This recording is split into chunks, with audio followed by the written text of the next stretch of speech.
This is a great character because she's a con artist, and throughout the movie, you can't really tell where the con begins and ends. I mean, is that like catnip for an actor? It is, except I think with Sydney, she's not sure where the con begins and ends, and when is she conning herself, and when isn't she? And so it's really attractive. I mean, David presented me with it. It was more of an idea. He didn't have the script, so he just sort of explained who she was, where she's coming from, and kind of what he wanted as far as David always say, I shouldn't swear, but he always says, like, she's just badass. She's like under it all. She just she doesn't ever need to rise above it. Like she always has she's the coolest person in the moment. So. Morally complex too. And yes, I would say morally suspect perhaps. But. Certainly. This is your second collaboration with David. What makes him such an ideal collaborator? Well, I think that David is really interested in sort of the flaws and foibles of the human condition, and I think he really relates with the characters that he creates, and he is almost method in the way he approaches it. He just gets so into it and invested, and when he's doing it, he takes on the mannerisms of your character. So, you know, he'll be behind you doing a line, like yelling out a new line, but kind of in your character. He'll be like, I want you to take off your coat, and he's in it. David's in it when he directs.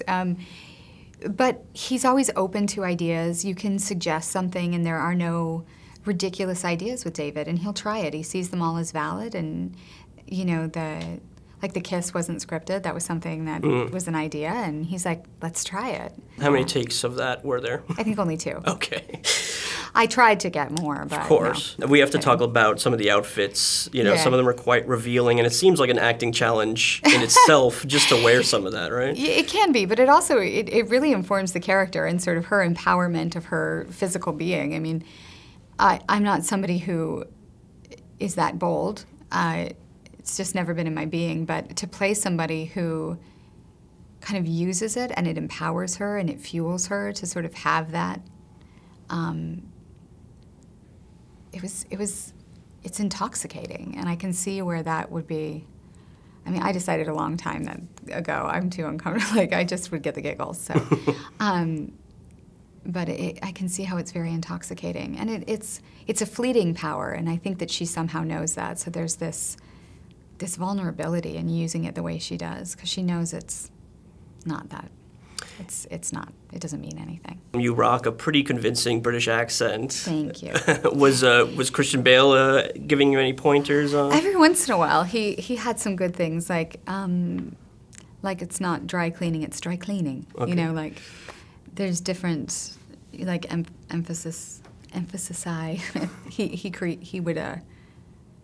He would help me every once in a while.